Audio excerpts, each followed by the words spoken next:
the Sefer Baal Shem Tov is a collection of different svarim.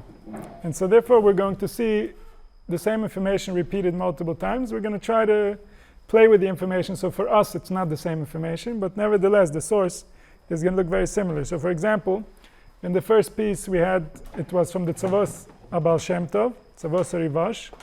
And over there we spoke about the Teva, and how Teva, we're going to, instead of using the word to mean ark, over here we're using the word to mean word. Teva means word. And within the word there's Tachtim, Shnim, and Shlishim. There's the three levels of, I guess, phenomenon that's taking place within each word. And so here we're going to see the same idea again, coming from the Degel Machne Ephraim. It says, Tzoyer Tase Lateva, Heir Adon Yovis Keni, Baal Shem Tov Nishmos Eid. And this is how he refers to the Baal Shem Tov as his master, his father, and his grandfather. And this is because the Degel Machne Ephraim, growing up, was mamish growing up next to Baal Shem Tov. Baal Shem Tov was still alive. And he learned the base of his life philosophy from his grandfather. So he called him his master, his father, and his grandfather. And so he says, Teva meromes al mila. Teva means word. Shunikr Teva. V'zeh ma shomer tzoyar tase la Teva. You should make it tzoyar. So like we've mentioned, tzoyar means something that shines, something that brightens. And in the Teva, there was different shittas of what it was in the Teva, whether it was a window or a precious stone. V'omer Huzal, the Baal Shem Tov said, Shetire lehei rateva yotz mepicha v'chulei. That you should shine, you should create light within the word that's coming out of your mouth. It says, Tzoyar ta'aseh lateva. A shining you should make to the word. Which means that when it's coming out of you, it's not just a physical act of creating a sound, but it's a spiritual act of creating concept, of creating reality. And every spiritual presence is called light. This is why we refer to the creator as light, the source as light, intelligence as light. Every type of life, every type of existence is a form of light. And this is not just in a metaphorical speech. Of course, there also, of course, light is metaphorically compared to life. But even beyond that, life, the way that we experience life, what we have from life, is actually in fact light. So obviously awareness is light, right? At night, we're not aware of what's happening around us because there's no light. So if the sun is in hiding, there's no awareness physically. The same way, if the source is in hiding, there's no awareness spiritually. And so the experience that we're having as being aware is directly spiritual light. It's real light. What's happening from the body, when the body is functioning properly, and then something on top of the brain lights up, that's like a light that's shining on top, that we experience that as consciousness. But it's something that's shining out of the particles. It's a shining that we are experiencing as awareness. It's nothing else. It's not the thing itself. The thing itself is not experienceable. Whatever is happening inside the cell, we cannot experience. What do we experience? Only what it shines out. This is what we experience. If there's something in the cell or in the organ or in a certain process that's not aligned properly, then that process doesn't shine appropriately. When that process doesn't shine appropriately, we feel that as weakness or disease or lack of clarity or confusion. All that is a form of shining or lack of shining. And so when he says Tzoyar Tase Lateva, it means focusing your light. When we are fully focused on the word that we are saying, especially if we are focused in a way that we give ourselves over to the process, where we're focused on this for its own sake, without the context of everything that's happening around us, everything that happened to us in that day, everything that happened to us in that lifetime. The less we have of the noise, the more we can shine, the more we can actually be in the word. And that word lights up our experience. Just like throughout our lives, when we're younger, it's much easier to see. Like, for example, in a child. So for a child, if they receive the attention of an adult, So they see that as light, and we can see that on their faces right away. They're going to shine back. Something in them lights up. So a child could be sitting there with their toy or with their whatever, and they're relatively dark. There's nothing really happening. There's not a lot of excitement. And suddenly an adult will give attention to the child, and the child will light up. Like, oh, now I'm interested. Now let's see where this can go. What can this interaction help me with? Because the child is really feeling how their organs are shining, how their organs are reacting in real time. The child is experiencing it as it's taking place. The adults are distracted. They're shining in places that don't shine. They're trying to shine the past that is not really shining. And so they've lost their access to the present that's shining. In the present, things are alive, things are real, things are available. And so this, when we say the word, it means to shine to that word. To shine to that word means like a child who just found someone that they really care about and love, that makes them feel safe. They're shining to it. They're opening to it. Their heart is available to it. When we do that type of speech is creating changes, but not just on the base level, but on the very core level from where we are shining. So we're directing our light towards the word, and it's becoming the word. And then תחתים שנים ושלישים תעשה, יש לו מקם מרומז מה ששמעתי מן אדוני וזקני, כי בכל דיבר ודיבר יש אולמס נשומס אלוהוס. Interesting, it doesn't seem like from the words that he heard this from his grandfather. This is a conclusion he came to on his own. Because before he said, when he spoke about the tzoyar, tasel ateva, that they should be shining to the word, it says, hey Radoni Vizkaini, that this is something that I heard from my grandfather, that the teva means word, and therefore you should shine up the word. But now when he's coming to spreading it over the whole parsha, he didn't need his grandfather for that anymore. Those were conclusions that he could do on his own, that once he got this petach, he got the key to the parsha, now he could learn the parsha on his own and realize all the different allegorical levels that are being spoken about. So here in the previous one, in the Tzavos Rivash, here he seems to bring it directly from the Baal Shem Tov. But in the Degel Machne Ephraim, he seems to be saying that he heard the concept of Teva being a word, and that this relates to prayer in general from his grandfather. And here he says, Yesh Loimar, it's possible to say, meaning he's now giving his own interpretation, that here's Merumas, what I heard in another time from my grandfather, that Kebechol Dibber V'Dibber Yesh Oilem Es Neshamas Ve'Lehus. That in every word that we say is these three levels, and this is very known from the Baal Shem Tov. The Oilem Es Neshamas Ve'Lehus, I think, is also mentioned in his letters that we do have from him. We have very little written from the Baal Shem Tov, but there are a couple of letters that survived. I think the reason they survived is actually because they never arrived. The letters got stuck with the sender, and eventually that's why we have them. Those letters that actually made it to their destination, we don't have. And over there we see the concept of Oilem Es Neshamas Ve'Lehus is very central to the way that the Baal Shem Tov looks at the world. Why is it so important? Because then you're never distant from Elohus. You're never distant from the divine. When you look at the world in this way, you could never remove yourselves from the divine. Because the statement is that anywhere you're going to see any type of phenomena, anywhere there's going to be any type of existence, there's these three levels that are alive within that existence.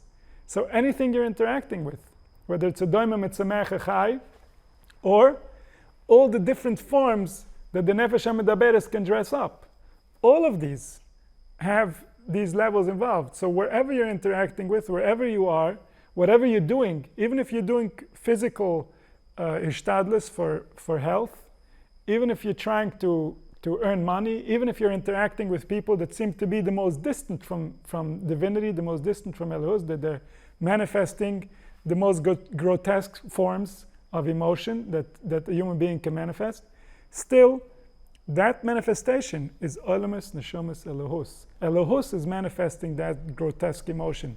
Why? There's a reason why Elohus has to dress up like that in that location. Why it's the way that it is. But don't you make the mistake to think that it's anything else. If you think it's anything else, then you're lost. Then you've separated yourself from your own Elohus, from who you really are. And then in that mindset, in that place, there's no redemption. This is why we know there's places in hell that that don't end. There's hell that doesn't end, that lasts forever. And this doesn't make sense according to our conception of reality, because it's all nitzotzes of Elohus. And Elohus is permanently free. So any type of suffering has to be that it's only in how it's dressing up right now. And if it's a dress, it means that eventually we're going to take off that dress. And so the essence of what's being said about these forms of hell is that the soul can go into a place where, as far as its perception is concerned, there's no out.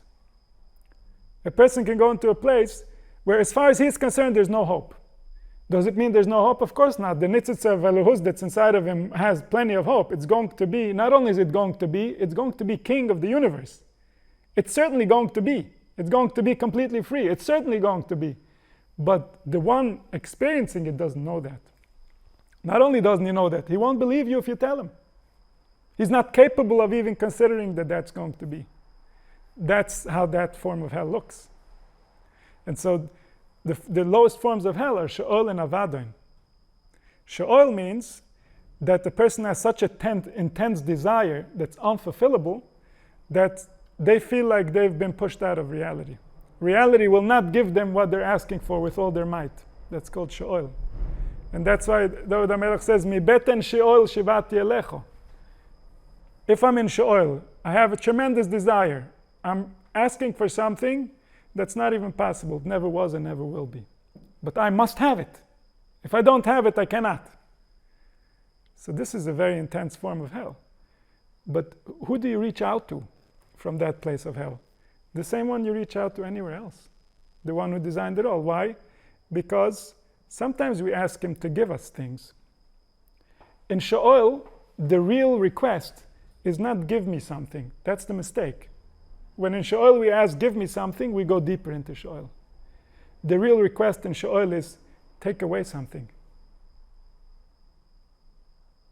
Let me get rid of this desire somehow, and let me transform that into something that I can have. So then I can go out. So then I can come up. Moirit Sheol vayoal. HaKadosh Baruch Hu, he takes it down into Sheol, and he also brings you up. This is what happened to Korach when he wanted to be a Kohen Gadol. He has to. There's no choice. Without that, he's not willing to continue. All of Klal Yisrael, all the miracles, nothing was enough. Right now, he needs to be on top. He's not happy with his position. Being a Levi is not enough for him. Even though he was Minoisei Oren, he was at the very top of what a Levi can be. He was almost, from all the positions available in Klal Yisrael, he was from the highest handful. And yet, the Sheol caught him. He must have it. He cannot without. And so, all that he had went into Sheol with him. It was so powerful, his desire was so deep, it was so meaningful, and he was such a big man that his desire wasn't just here, his desire was on all the levels. Until the earth itself opened itself up for him, saying he no longer has a place here. His desire is stronger than everything that we have to offer him over here. He has to go. Tzadik katomar yifrach. Sefer Tevis koirach. Tzadik is a kuf. Katomar is a resh. Yifrach is a ches. Tzadik katomar yifrach will grow, says the Arizal. He will get his wish, don't you worry. He wanted it, he will have it. Not the way that he wanted it, not the time that he wanted it. But he's a divine being, he shall certainly have it. When the time comes, he shall have it. He will be Kohen Gadol when Mashiach comes.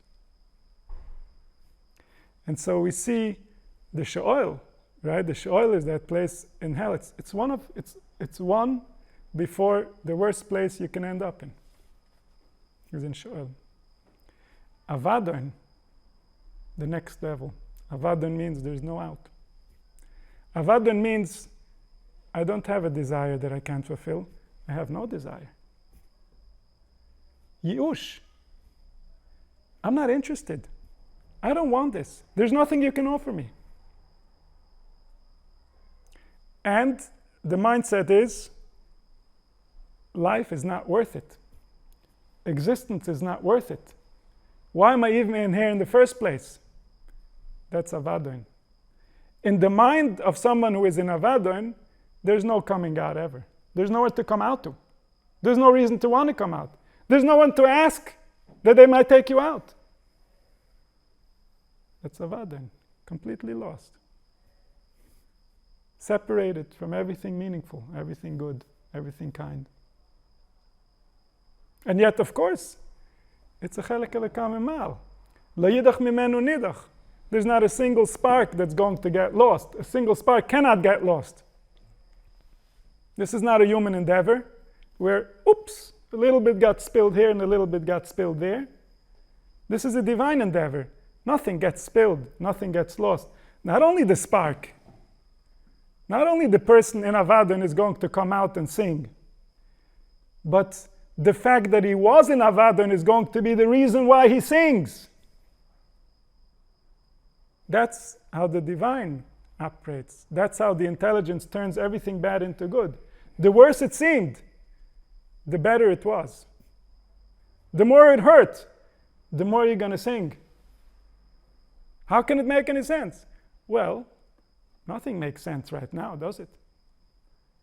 But when we will see the structure of why would it be there in the first place, what doesn't make sense is not that at the end it's going to be good. What doesn't make sense is that it's here as a possibility in the first place. That's what doesn't make sense. That's the part that we have to learn how to make peace with. That it was meant to be here, that somebody designed it so it can be so. And that someone that designed it is the most compassionate there is. He's the source of all compassion. Nobody's ever experienced compassion. Any compassion that they had was just this tiny taste of the compassion of the Creator. So he designed it. He designed Sheol, he designed Avadon. Why? For a very good reason. When we will know the reason, we will be grateful that they existed. We will be grateful for all those who visited, for all those who stayed, no matter how long they had to stay there. This is going to be the source. This is going to be the reason. This is why it's going to be Az Yimalei Tzchok Pinu. We're going to laugh because what we thought was bad couldn't be further from bad. That's the funny part. Only then can we laugh. As long as these things exist in this context, as long as we think they are what they seem to be, how can we possibly laugh? All that's left to do is cry. And that's the difference between Geula and Galus. In Geula, things are what they were meant to be, therefore they're all joy. In Galus, everything seems to be what it's not, therefore there's all sadness.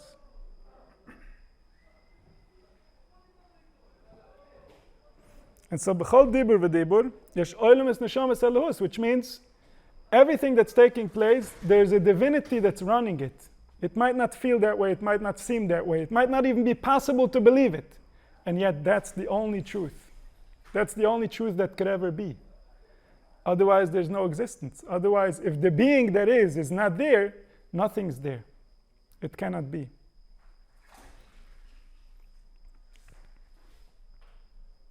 וזה מה שמרמז כאן אצל הטבע. טבע היא פרש דיבור, like we said. וזהו תחתים, הנעולמס, שהוא מדרגה תחתונה. And so the tachtim is the lowest level, which is the oilemis, which is the place where we get to hold things even though we don't know them, even though we don't understand what we're dealing with, even though we don't know the consequences.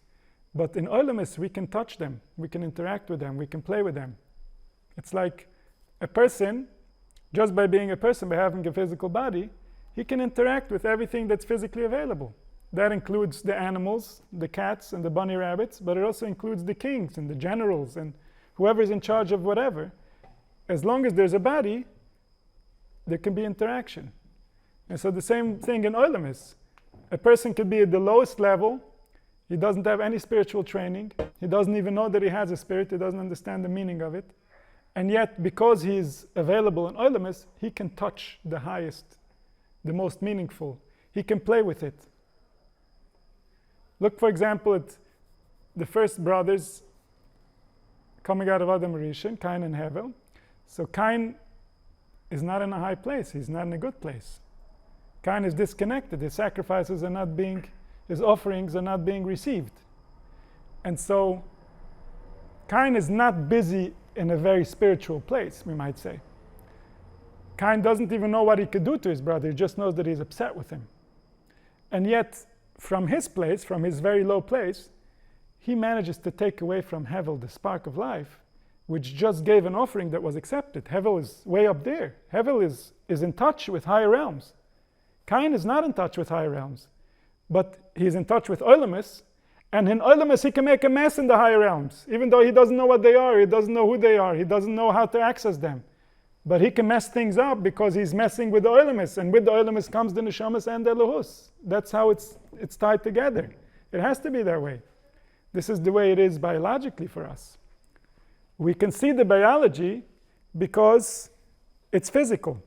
But until recently, before neuroscience, we couldn't make sense of why a brain is doing what it's doing. We couldn't see any of the processes that are happening. But we knew that if there's Oilimus, there's Neshamas and there's Elohus. That's the definition of the biology, is that it holds them all together in one place. If the Oilimus get disturbed in the biology, the Neshamas have to leave, the Elohus has to leave. And so the Oilimus is very real, it's very powerful. It's not just a token, it's not just a symbol. It's the thing itself. But it's the thing itself when perceived through physical senses. When I perceive a body, if I perceive it through the eyes, I'm perceiving the physical side. If I perceive it through the emotions, I'm perceiving the emotional side. If I perceive it through the intellect, I'm perceiving the intellectual side. I know there's someone in that body. How do I know it? I just see the Oilimus. But I know the Neshamas, I know the Elohus that's inside of it. Because this is how they've been combined. This is how they've been united. While the Neshama is in the body, the Neshama and the body are one thing. The Neshama is like very tall. And the body is at the bottom of its feet. But it's that one being that lives in here. As far as space is concerned, the whole height of the Neshama is right here in this space. It's a depth that we cannot properly draw because it's beyond 3D. It's dimensions that we cannot draw. It's dimensions that are not physical. But all those dimensions are very much entangled into these cells, these physical cells. So when I'm playing with these physical cells, I'm playing with all these dimensions. If someone has something physical going wrong in their body, all the dimensions are going wrong. This is the nature of the Oilimus. This is how the Oilimus holds everything that's inside of it. And the same is happening, even though it's not as activated as in the human biology. A tree also has a biology.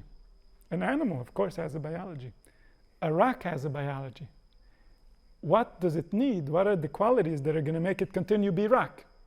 And if those qualities are not there, then the rock's biology will cease to exist. And so some biologies are much more delicate than other biologies, but it's all a form of intelligence that's holding this thing together and making it be. And within that holding is all the levels, is all the angels, is all the different forces. Everything together is being held. And so that's where he says, Oilimus is Tachtim. Shneim, the second level, Iloshin Mishnah, Oisis Neshama.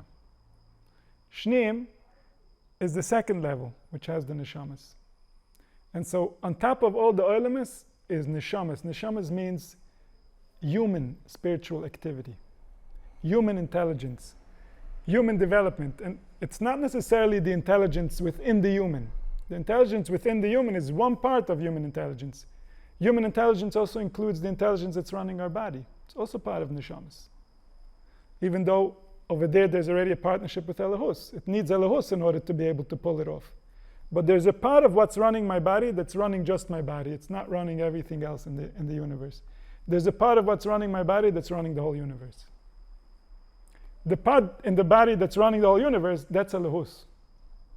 And if we didn't have that, my neshama wouldn't exist. It wouldn't have from where to take chayas. It wouldn't have how to manifest that chayas into different organs. So the Elohus has to be there. But there has to be also something else. There has to be someone who cares just about this more than anything else in order for this to exist. And that's the neshamas. That's the part of the chayas that's busy with just making me be, regardless of what's taking place around me. Even if the whole world is falling apart, there's something inside of me that's going to try to save me, whether that's possible or not.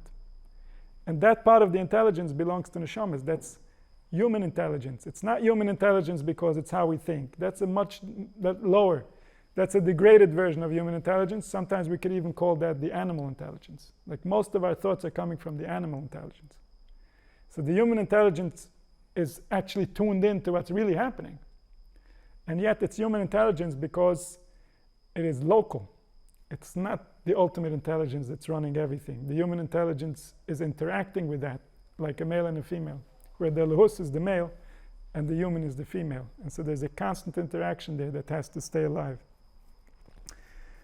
Vishlishim hain Elohus al shem hakosev v'shilishim al kulos. Shilishim also means like, how do they call it? Like riders, like those who, in war they would have shilishim. I'm not sure the exact word of how it would be. No, shilishim al kila, I think by Beshalach it's mentioned. But it's about riders that are riding on top and running the army or making the decisions. They're like managing the battalions, managing the troops. And so here he is also combining the word that's being used in the pasuk, like tachtim, shnim, and shlishim, just like we did by teva, that we said that teva, instead of meaning ark, is going to mean word. So too by tachtim, shnim, and shlishim, he's touching it in. Right, mivcha shalish af teva b'yamsev. There you go. So this is part of the army that was running after Klal Yisrael, and so these words now are not just 1, 2, and 3, which is the easy way of doing it, but it's actually going into the words in order to redefine the words. And this goes back to the general kabbalah, which is that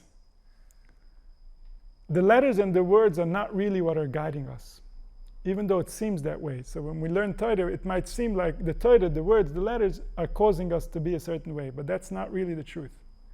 Because the letters and the words cannot have meaning without us. We're the ones that are providing meaning to the letters and the words. And so when I'm learning, it's the meaning that I'm putting into the words that are running me, not the words themselves.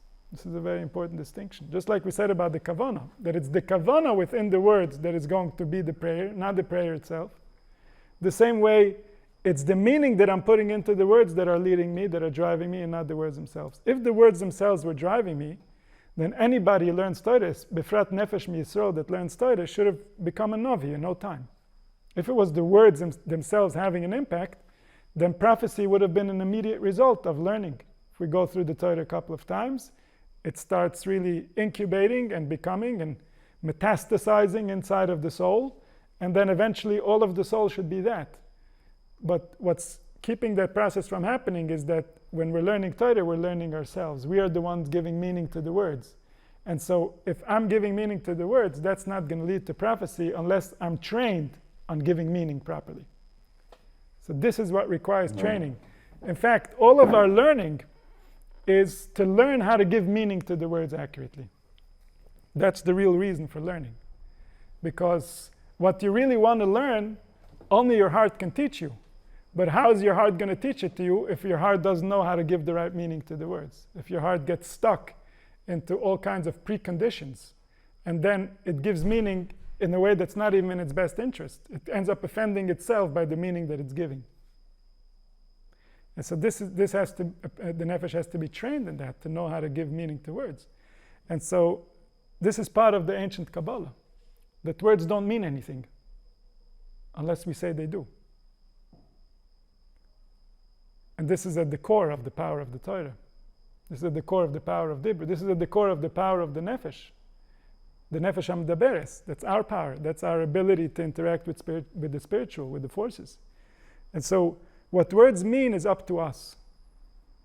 Every generation, words have meant different things. Not the original meaning. The original meaning has long been forgotten. Whatever it meant to them. And what it meant to them, that's what they lived. They behaved in accordance. The nefesh fell into that pattern because it gave meaning in that way. And that becomes like a collective soul. When together we give meaning, when together we agree to abide by a certain meaning. And this required that we had leaders. Because what happens when there's a conflict of meaning? What happens if I say it means this and you say it means that? Who overrides? Who is more important than who? Whose interpretation means more? And all this is going to disappear. Because when the time comes, and we no longer need the training, then every person will receive from their heart the direct message of what's trying to be given, of what's being given over. And so for that it says, so the pasuk says, you won't have to anymore have teachers.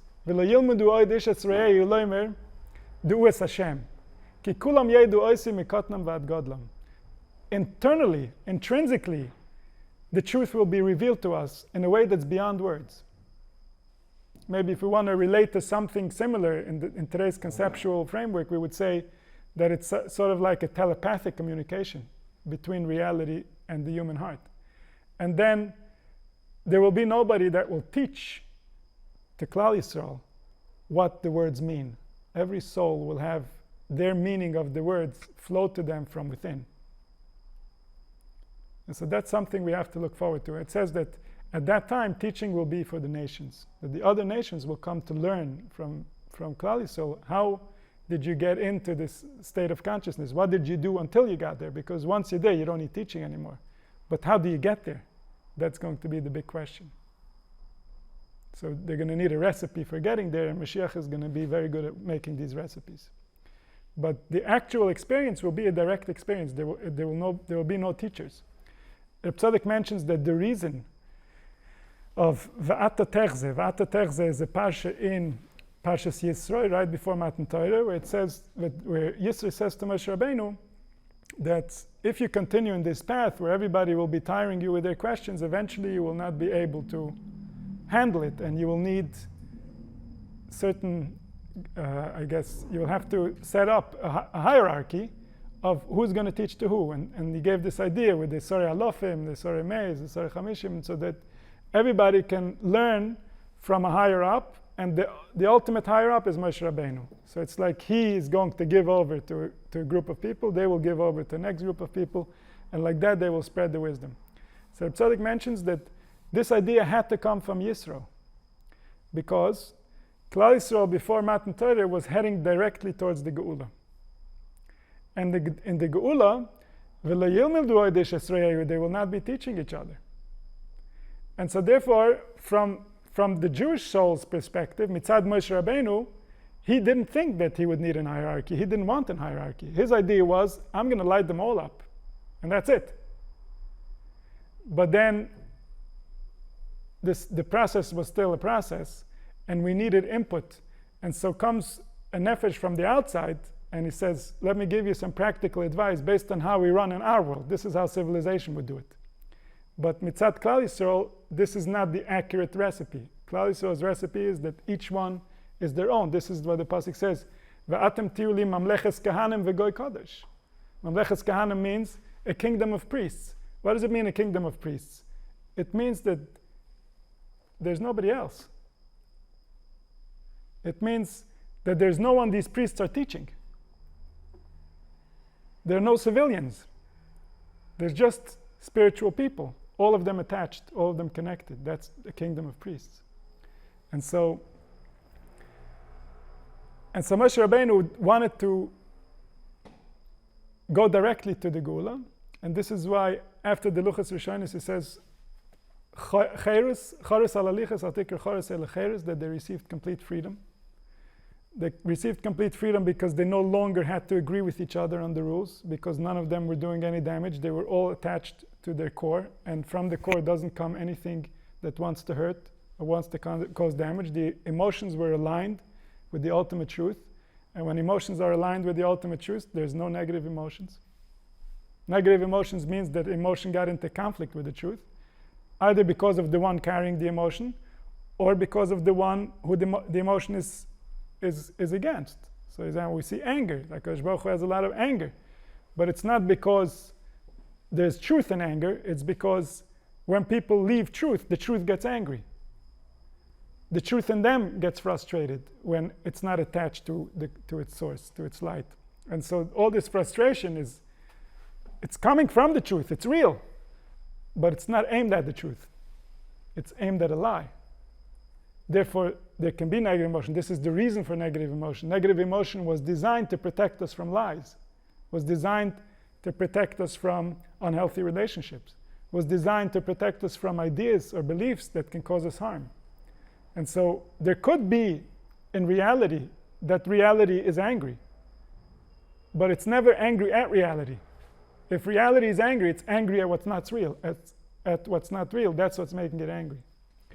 And so all these emotions are expressions of something divine, something real that's trying to reveal itself. And at the time, there was complete freedom from these revelations that are unpleasant, because there was a unification. Anochi Hashem Elokecha. Anochi Hashem Elokecha means there's only one. If there's only one, all the emotions are coming between one and the same. And when emotions are coming between one and itself, the only healthy emotion is love and acceptance. When emotions are coming between one and the other, then there could be all kinds of emotions, depending on how the one and the other are getting along. But when emotions are between one and the self, there's no room for negative emotion. And so after Anochi Hashem Elokecha comes freedom. Freedom because we can interpret freely. We're not afraid. We're not afraid of the demons. The demons are not going to enter if we believe this belief. The demons have no room after there's Anochi Hashem Elokecha. Anochi Hashem Elokecha comes right away. Lo yeh lecha elim acherim. That's the demonic worlds. The demonic worlds are alternate realities that don't exist. If we wander into those, that's when all the negativity starts coming, and that's what happened, unfortunately, after the Egel. We started wandering into the world of other. There was fear. There wasn't unification. There wasn't security. There wasn't unity. And so the Egyptians started playing their tricks, and we moved away. And now, we need teachers. We need definitions of words. We need guidelines, all to protect us from the demons that we are going to create. And that's the process that took place. That's the deterioration. And then the words are there to protect us from ourselves. And the words need meaning from all kinds of sources in order to help us protect us from ourselves. Because the words are not going to protect us from ourselves if the one that we're trying to protect ourselves from is the one giving the meaning to the words. That's the most dangerous position we can be in. And so there is no words. Open. If we're in the right place, if we live in the unity, the most safe. Cherus. Completely free. No interpretation, no definition. No protection, no need. Then comes a drop.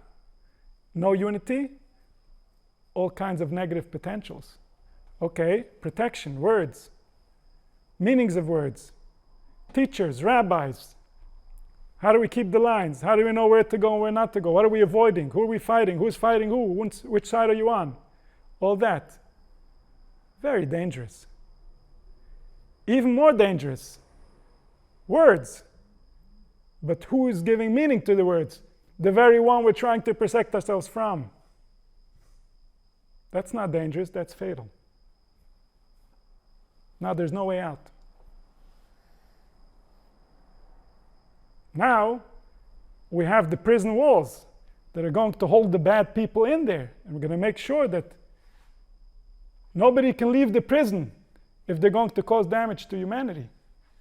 But what happens if those who belong in the prison are running the prison? How do we protect ourselves then? What happens if those who belong in the prison are running the outside and they're putting in prison anybody who disagrees with them? How are we doing then? Look around.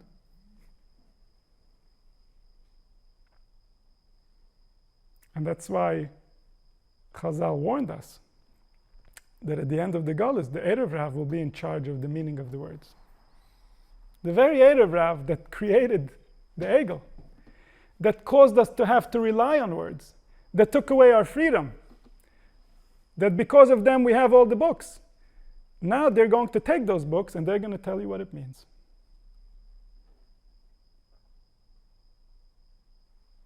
And that's preparation for the Geula. What is Geula? Going beyond the words. Going to a place that's safe beyond words. going to a place that's safe because the heart that's acting, the heart that's speaking, the heart that's giving meaning is awake. What's going to force us to go there? Why would we want to go beyond words? They set up the words. They set them up so beautifully. We have this beautiful path and everything is so defined and everything is so wonderful. What's going to force us to transcend beyond words when those words are going to become toxic? When those words are going to receive meanings that choke us, that take away our life force? That's what's going to force us. That's the beginning of the Geula. So all of Galus means that the meaning of the words has been lost. Otherwise it wouldn't be Galus. If the words were as beautiful as the day they were given on Har Sinai, there would be no Galus. Galus means the words no longer mean that. Ikvasa de Mashiach means the words mean exactly the opposite. If you want to know what Hashem doesn't want, read the Torah based on today's translation. That's what we're running from. That's not where we're running to. That's what everybody was afraid of for thousands of years.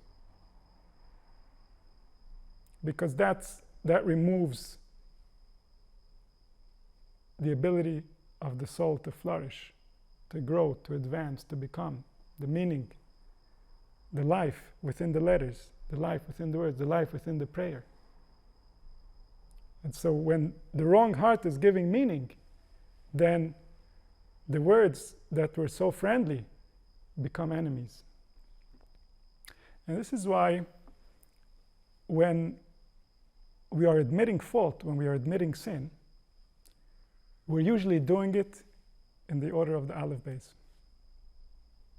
Ashamnu, Bogadnu, Gazalnu, Aleph Beis Gimel. Because it's not really Ashamnu, Bogadnu, Gazalnu the way that you think. If you did that, if you betrayed, if you took what belongs to someone else, something happened before that was very wrong. This is not where the wrong started. This is just a side effect.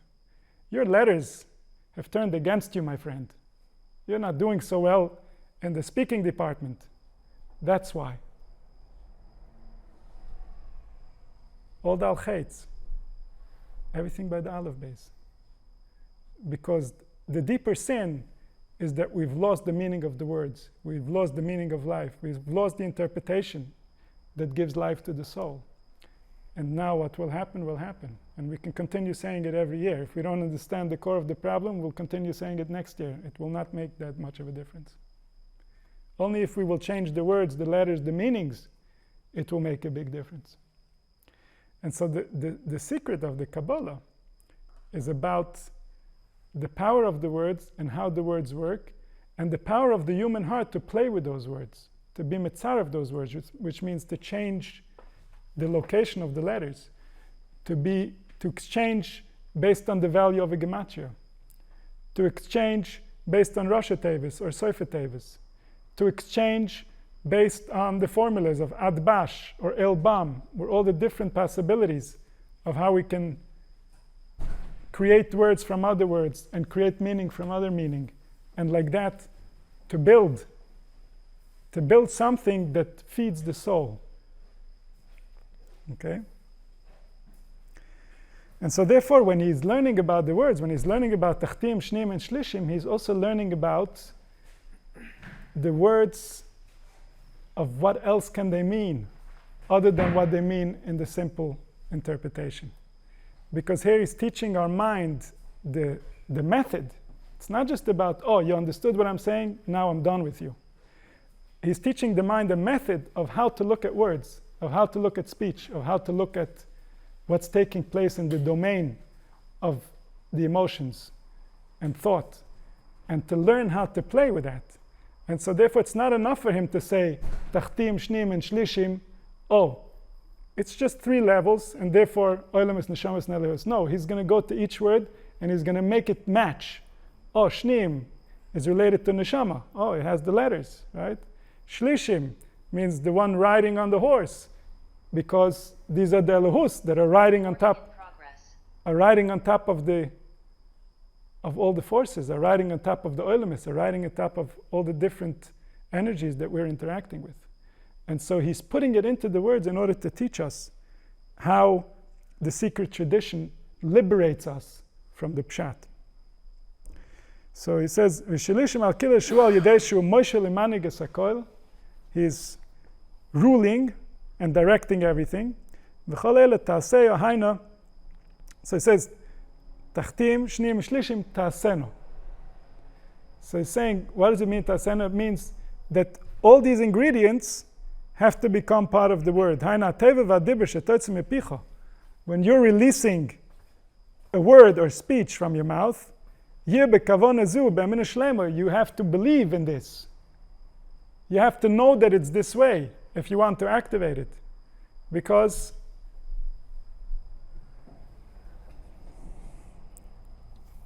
this is a very important yesod in general. This is an important yesod in life, because everything that went wrong with humanity relates to something so subtle, so what we would describe today as almost meaningless, that we would never believe that this was the sin of Adam Rishon. And at the core of the sin of Adam Rishon was that he didn't realize how much our intelligence is rooted in the collective intelligence. And so this is just simply a perception. Okay, I think like this, I think like that. I think we represent the bigger man, says Adam, let's say. Chava says, I'm not so sure. Done. Done. That's it. You don't need more than that, and everything is finished. All of humanity is done. We're going to suffer for thousands of years now. It doesn't have to be a major story. Especially that after this conversation, they created a child. The child was called Cain. And there's a reason Cain behaved like Cain behaved. And that reason goes back to how were they thinking about themselves while they were making him. And so very, very gentle belief.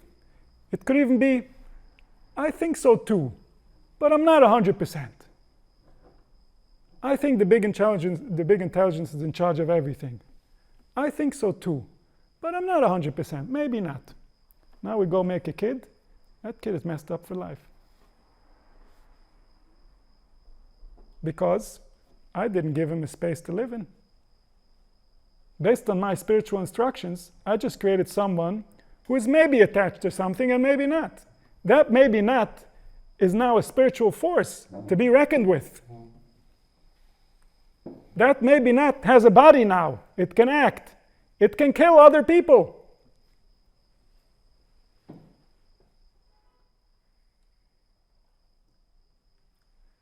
And so we imagine this big, the Hitzadas, who know what they did, why did they do it, if only I was there to tell them to stop. It's nothing, it's almost nothing. Our spiritual wiring seems to us to be nothing. And it's everything. It's what drives everything. It's what creates everything. It's the reason why we do what we do. And so belief is everything. So what difference does it make to him if I believe?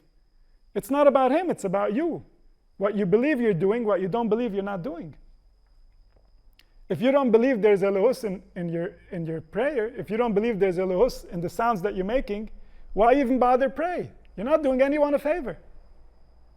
In fact, this prayer is going to frustrate you, because you're going to invest time, you're going to invest energy, and you're not going to get anything for it, because you don't even believe that you're doing anything. Which in spiritual terms means you're not doing anything.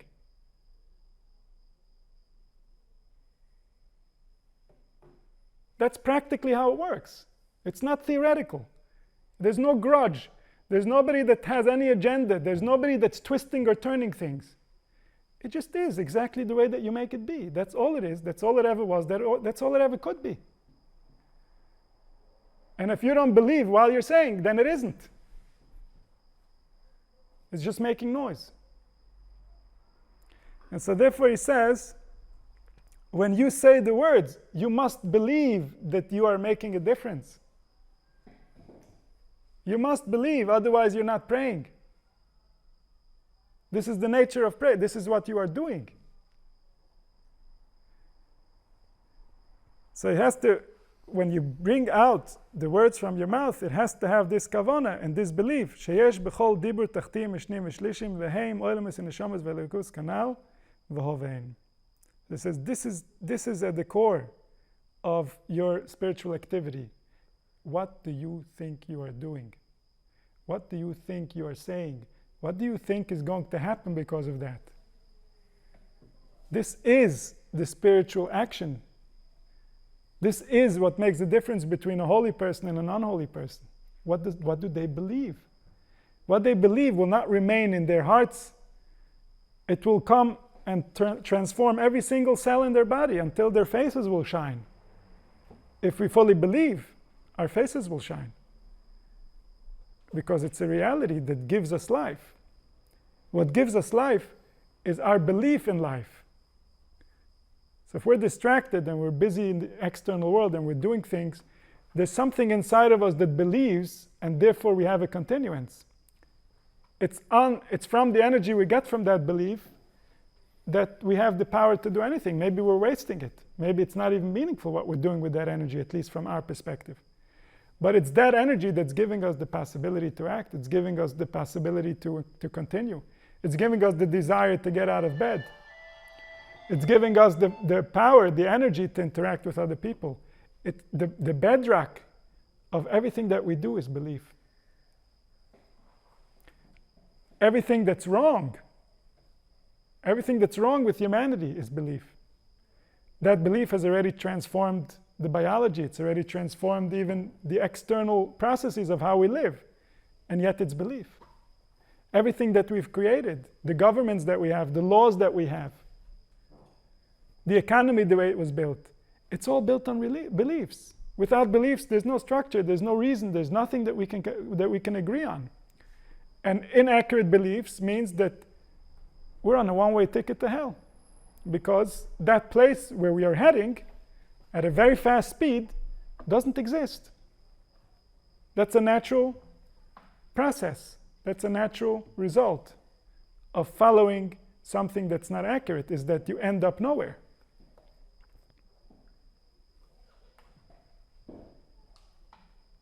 And so this is why he's emphasizing that it's nice that you know all this, but if you want to have an impact, you have to believe it, you have to feel it.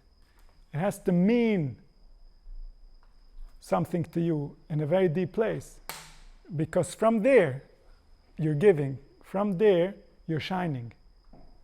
Like we spoke in the beginning about the word needs to shine, Tzoyer Taseh Lateva. It's with your belief that you create this glow. It's with your belief that you create this power that shines. It's with your belief that you make it shine so much more. So may we all have the merit to learn how to shine. Learn how to shine properly in our words, in our body, in our organs. Our soul should shine.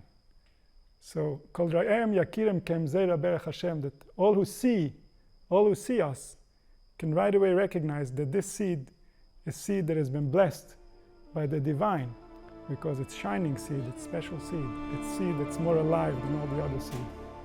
May we realize this. May it happen soon.